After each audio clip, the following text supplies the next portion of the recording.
You're listening to the B&H Photography Podcast. For over 40 years, B&H has been the professional source for photography, video, audio, and more. For your favorite gear, news, and reviews, visit us at bnh.com or download the B&H app to your iPhone or Android device. Now here's your host, Alan Weitz.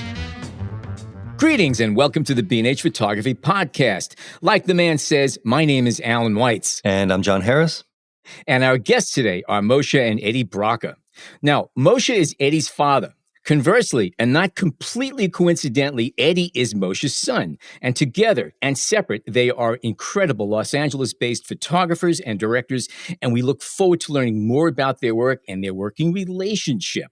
Now, if you're not readily familiar with the work of Brakha times 2, as they are also known, chances are you're more familiar with their work than you might realize. Individually or together, they have produced distinctive ad campaigns for Sky Vodka, Martini and Rossi, Motorola, and Levi's. They've shot countless celebrity portraits, album covers, fine art series, and more recently, public arts projects, along with exquisitely lit still life work.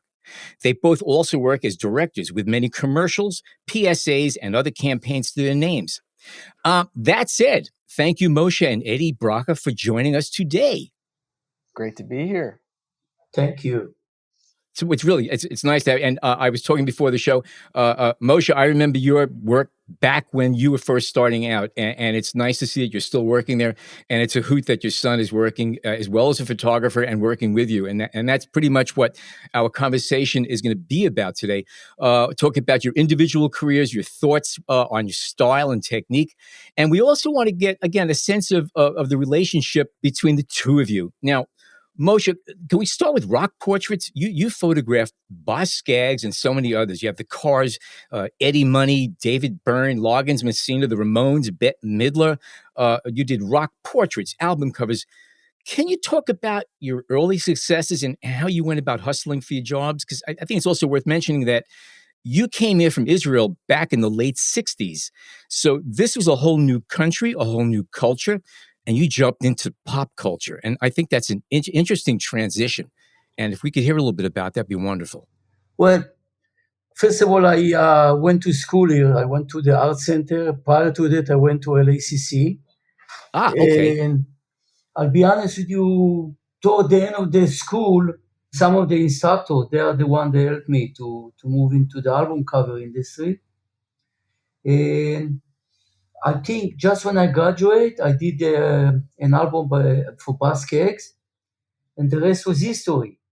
But I pay heavy price then because I wasn't prepared. I didn't know business. I didn't have no idea. I was only a photographer there. And all of a sudden, all these Jackson 5 and all these famous people come to me, record companies, and I was like a shaker, I'm not kidding with you. Were you into music at the time? Were you looking for different artists to work with and you're interested in punk and also pop? Or was it really just the jobs that came to you? No, but when it comes to the music, I was a punker. Once I start to listen to punk music in the club, I was absolutely 100% punker. Loved the music. I used to photograph a lot of punk kids, musicians. My whole life was around music then in 75. But like Boz Scaggs and all of this, it was not my cup of tea, really. It's not really part of me, Yeah. Maybe we can throw this over to Eddie for a quick second. So, and flashback in time, or this is for both you guys, actually. I mean, when you're a young kid and, were you familiar with what your dad was doing? I mean, did you know the musicians he had photographed? And were you into photography?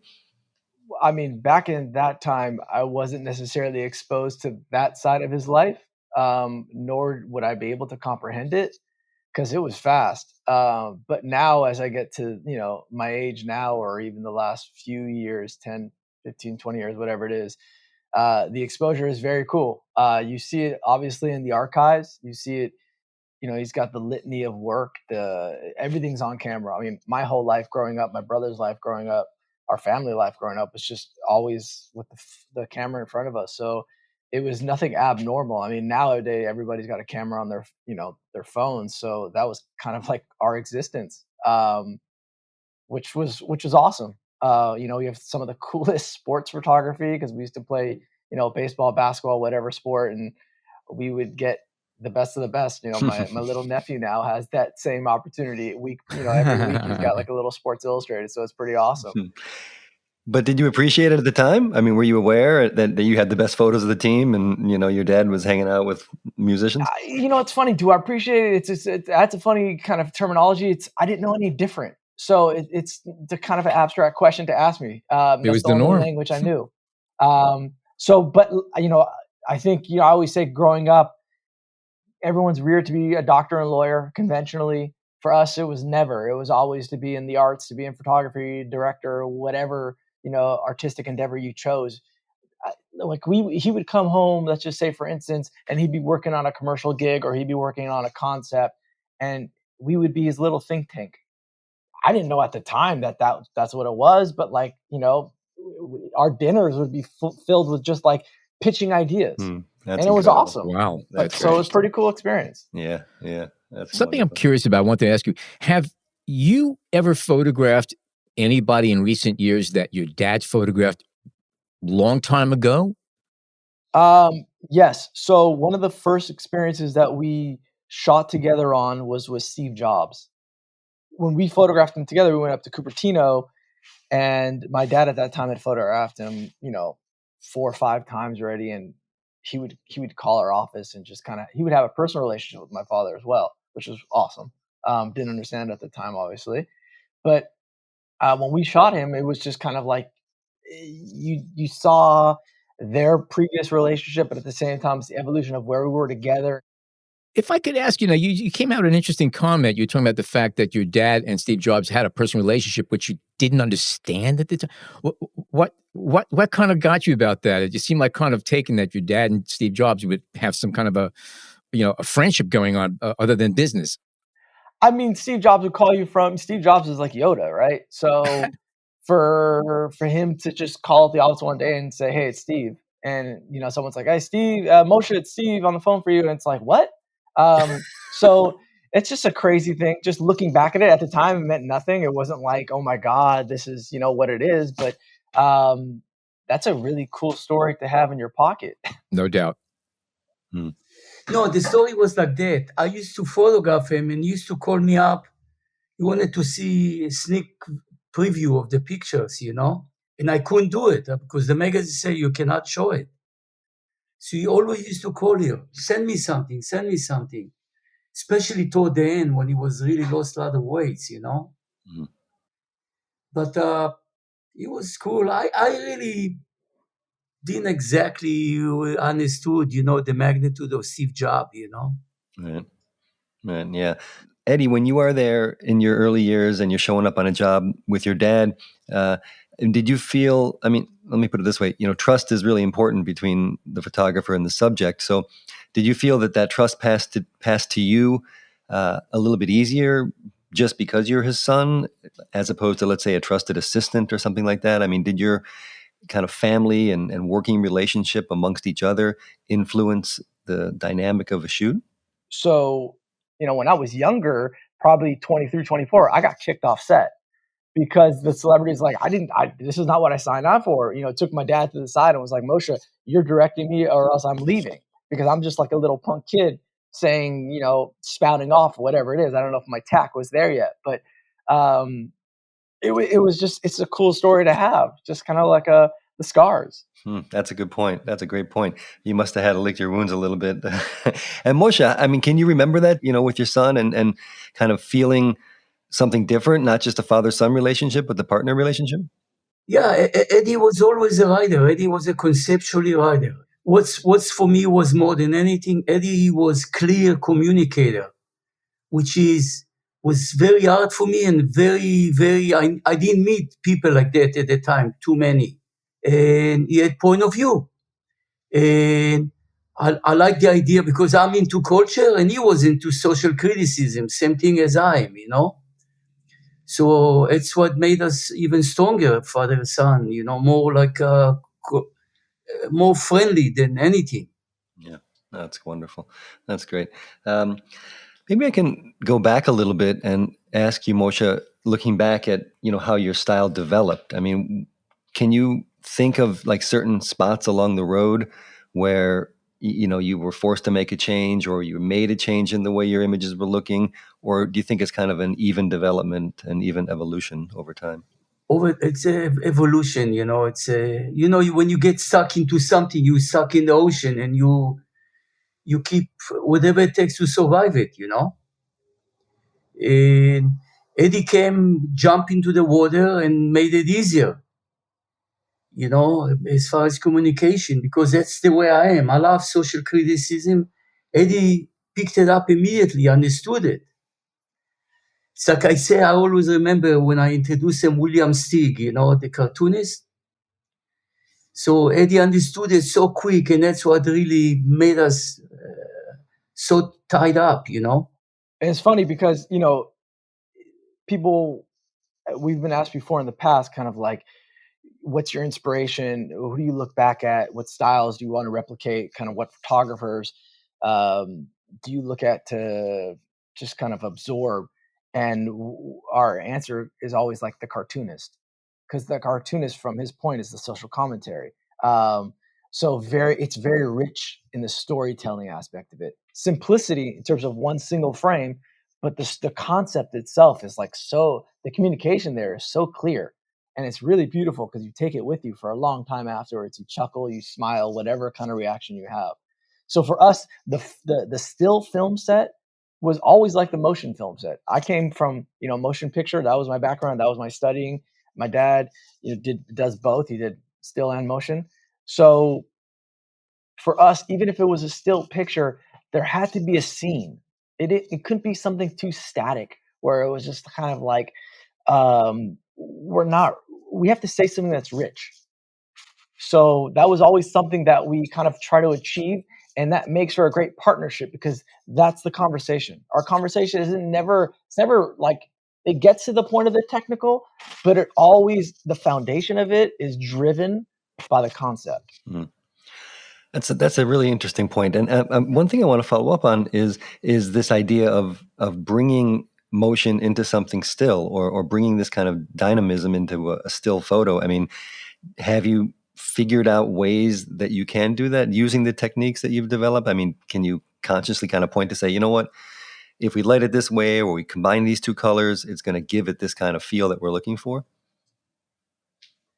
Yeah, I mean, over the course of our partnership, or the course of just like our evolution of working, or creating images and so forth, I don't think I think the challenge is to not get stale, and to not necessarily just keep repeating the same sauce over and over again. So when you asked earlier about how is your to Moshe about how is your style evolved, not necessarily get drowned, or not necessarily just keep repeating yourself as an artist or as a creative, you have to be honest to yourself, right? I mean, do you want to keep eating the same thing every day? I think you wouldn't want to keep eating it, nor would the public. Like, so everything that you keep creating has to just keep on. You have to have a little bit of a shock value, and now I'm talking from a concept standpoint, just from something people see that they can be like, okay, I haven't seen that before, because that's one of the challenges. Something that you got me thinking about is that here you are, you each have your own innate talents. Your dad's been evolving for a longer time than you, but you've also established your own way. And now you're working as collaborators. And obviously, it's a marriage of sorts, and there's a chemistry that has to exist for it to go well. And some marriages are terrific when both parties are on the same frequency, and some are much better when they're on opposite ends of the pole. For whatever the reason is, it's all chemistry, and it's all how it balances out. What would you say your common strengths are, and what are your different strengths? Because obviously, there's a central pool that you share, but you also each bring something to the table. Do you have any idea what that might be? Would you be able to articulate that? When I think about my dad, two things instantly jump to mind: his composition when we're working together, and he's got the tripod in hand. He's a strictly tripod shooter. Would you attribute that to his being initially a still shooter? Because it's still shooting again. You have to tell the whole story in one frame, as you've been saying. Do you think that's why he has made perhaps a better sense of composition? Because he basically had to. He had one shot at it. It could be dating back to when he was a Navy man in the Israeli army. Okay. I mean, Fair. honestly, I don't even know if it's a practice or a craft thing. It's one of those things that's just kind of like he was born with a certain composition, and that was it. And, Yeah. he can tell you a different story, but that's just how I know it. Yeah. Personally, I think we're wired for that kind of thing. It's the way our brains are kind of wired, but that's a whole other conversation. But it's not true. Eddie has amazing composition too. It's not true at all what he says. Eddie is a great runner. I'm an older runner. Eddie is a younger runner. Eddie has more energy. I have less, but we both running. Who's faster? I think he's faster now. He's younger. But I'll tell you this. This goes back to just the generation concept. I'm one generation. He's another generation. I always say this, that when we agree an idea, it's timeless because it has to span both of our times. He has to be able to see it. I have to be able to see it. And that's the beauty of the truth. Because like I said, when we hit something really, really cool and important, that means that all of us understand it and that becomes timeless. That's why I think right now in our fine art endeavor, we're asking people to hang something on their walls or whatever it is forever. So it's really cool to create that language. Wow. All right. At this point in time, we're going to take a short break, and John and I will be back with Moshe and Eddie Brakha, and to find out what it's like to work with family, stay tuned. We hope you're enjoying this edition of the B&H Photography Podcast. The best way to support the show is by subscribing on Apple Podcasts, Google Podcasts, Spotify, or wherever you get your podcasts. For links to gear and more information on today's guests, check out the show notes in your podcast app or visit our homepage on the B&H Explorer website and join the B&H Photography Podcast Facebook group. And now, back to the show. Okay, we are back with Moshe and Eddie Brakha, and they officially joined forces back in 2004, and currently their current collaboration is known as Brakha Times 2, and again, still work and motion picture, and we're going to talk about that. And John, you had a question that you wanted to jump back to with Eddie, so why don't you do that, and we'll Thanks. move through it. Thank you, Alan. And thanks again, Eddie and Moshe. My question really is kind of a follow-up on what we were talking about toward the end of the first half, in which, you mentioned how Moshe shows up with a different concept or a different idea, and trying to keep fresh and how change is important. And my question really has to do with how that plays out often with clients. Because as you know, clients sometimes come to you because they saw something and they want to see it again. Do you have these conversations ahead of time, or is it more like, we've been hired to do this job and we're going to put a little spin on it this time, a little different, and then we'll talk about it afterwards? Look, I think first and foremost, people come to you for you. And don't forget that. They come to you for something that you're bringing to the table. They're not coming here to be your friend or doing you a favor.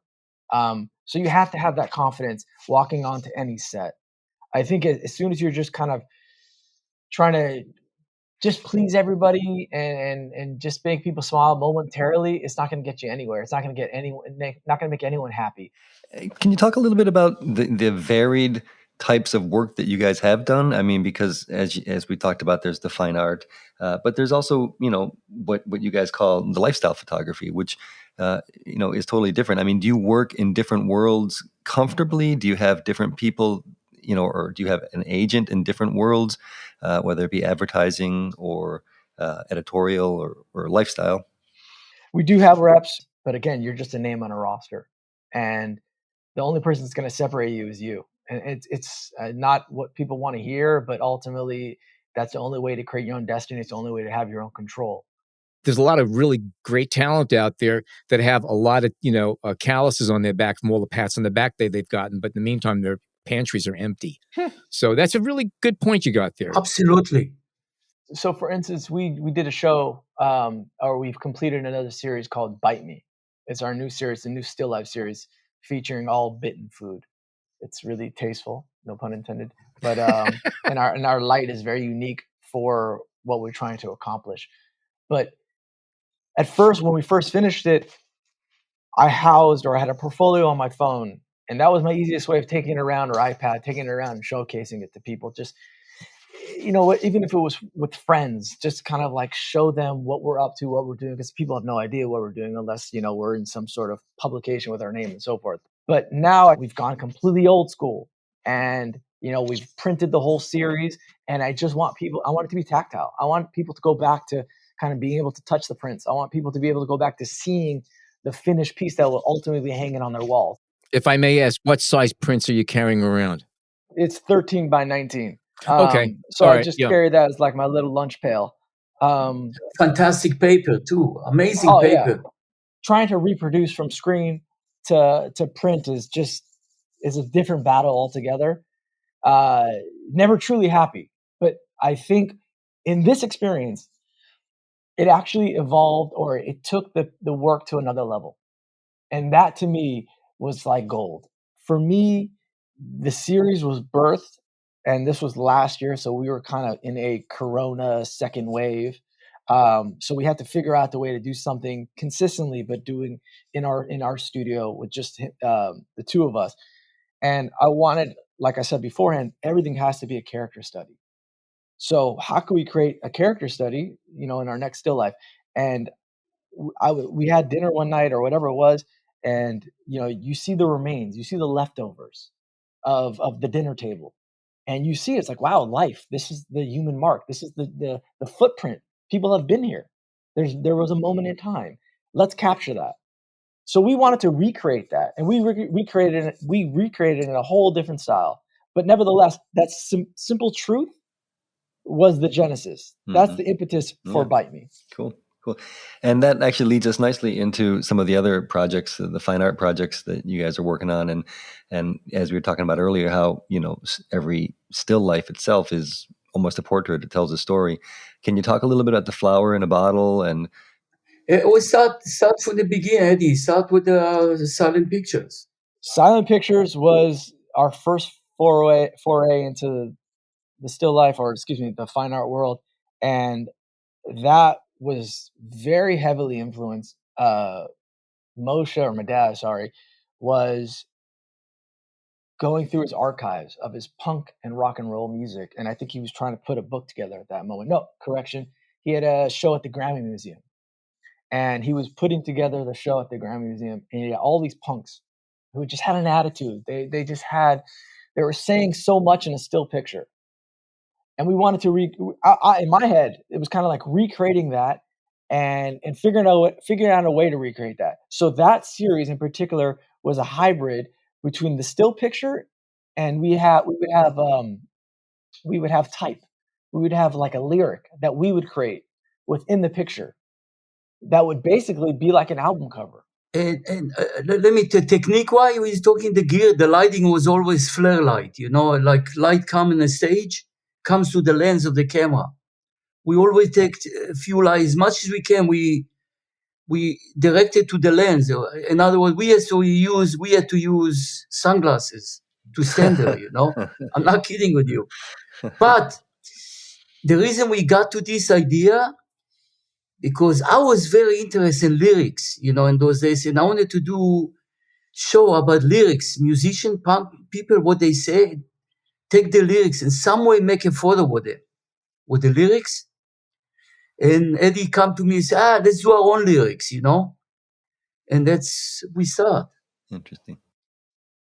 You do a lot of different kinds of style of photography of all kinds of genre.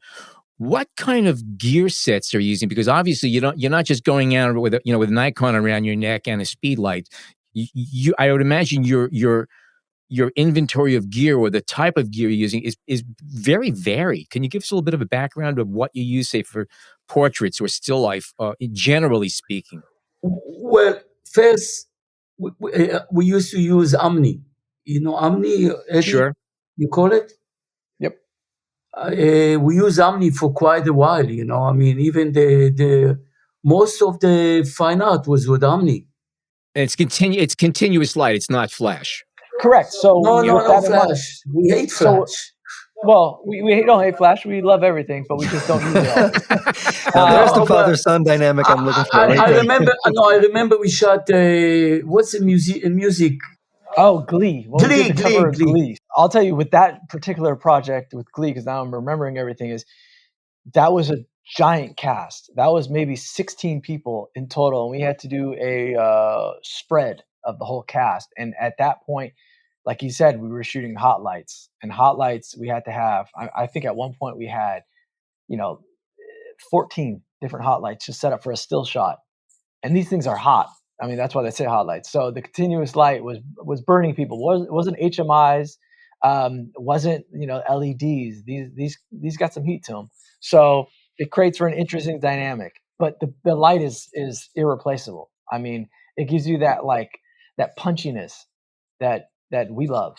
So that was kind of like something that we were magnetized to, and we use that, like I said, predominantly in the New Economy series, because when you're painting with light, you can't see it with strobes. You can't understand it, but with continuous light, or with the omnis in this perspective, or this case, we were able to see the shadows. We're able to see how the lights play off each other. It's the visual before the visual. I want to jump ahead if we can, because we haven't really addressed this much. The motion work that you guys have done, both of you, and I know you've done several high profile campaigns, and the Martini and Rossi is probably a standout. But I know you're working on a feature film too. Can you talk a little bit about that? Yeah, so I did a short film in 2017 called Only Us, that I went through the festival circuits, and I went around that. But that prompted me in 2018, to begin to write, which is a huge mountain to climb, a feature story that I was introduced to by my father, something that happened in his family. And this has been an ongoing macro project amongst many other projects. But the thing I took from that, or the thing I've taken from photography, first and foremost, is perspective. Perspective. Why is the camera in the room? What perspective is the camera coming from? That's something that I attribute to my father. My dad always was, "What are you trying to say?" And beyond that, why are we using the camera? Because that's ultimately the format, or the brushes that we're using. So the reason, or the point of view, is paramount in anything we do. So I was able to take that in my feature and use that as a vehicle. And that's why I just love the feature that I'm working on, because right then and there, just the intro, the entry point, the window that we're seeing it is vastly different than what's conventionally out there right now. It's a story about a father and son, two different timelines. It's the growth of a daughter and death of a father. So just to give everyone kind of like a full 360 about it. No, but what I wanted to mention, I really think that's a super important point. I mean, and as photographers, especially still photographers, I mean, we tend to just kind of assume that the perspective is our perspective. It's our camera, it's around our neck. I'm looking at the world in front of me. It's me and the world, and that's that. But film sometimes, and still photographers who are really thinking about their work have to get to that level where you really think, okay, well, why is the camera here? And what is the point of the camera being here? And kind of take it to that next level. So that's an incredible If insight. it's important to your story. Yeah. There's not a one size fits all. So what I'm saying is just what's important to us. But like ultimately, yeah, it's like, why are we choosing to say what we're saying? And what's happening too. In other words, you want to represent culture too. Look, at the end of the day, my influence, it was Norman Rockwell and Ouija. These two walls made me really who I am. Interesting combination. There you go. That is a very interesting combination. It really Yeah, is. because Ouija was a punker, as far as I think, That's an interesting. But both of them storytellers. Yes. By the way, I was fortunate. I saw Ouija speak at School of Visual Arts back in 1969 or 70, I guess. And he spent an evening talking. He was brilliant. And you're right. He was a performer. He was a character. He was a walking, 40s novel. he would flash around a check for $35 because Life magazine paid him $5 per bullet, and he had a murder with 7 bullets, so he got $35 for it. Forget it. You know how many documentary photography like that I see people trying to be, but there is no. He had a reason to the photograph. Every photograph has some kind of a reason, It's not just documentary, He doesn't care. It's not as a Norman Rockwell. It's like perfect idea, perfect moment that tells you a story of timing, I mean, when I see this stuff now, and this is from my perspective, it's daunting because I look at it, I'm like, shit, this existed. These people were doing this like how many years ago? Yeah. And it's just so cool. There's something I'm curious about, if I make a question. You've both photographed a lot of celebrities. We're talking about the weight of pictures and stuff like that and telling stories. Which group do you find easier to work with? Musicians or actors? Yeah, it doesn't matter. It really doesn't matter because I'll be honest with you, we are selfish. At the end of the day, it's our own picture. He's part of the picture, the musician or the actor, But we are no less than the actor, no less than the musician. Yeah, I mean, to me, that's the misconception, or that's like the false expectation, because people just expect, like, you throw someone in front of a camera and they're just ready to perform.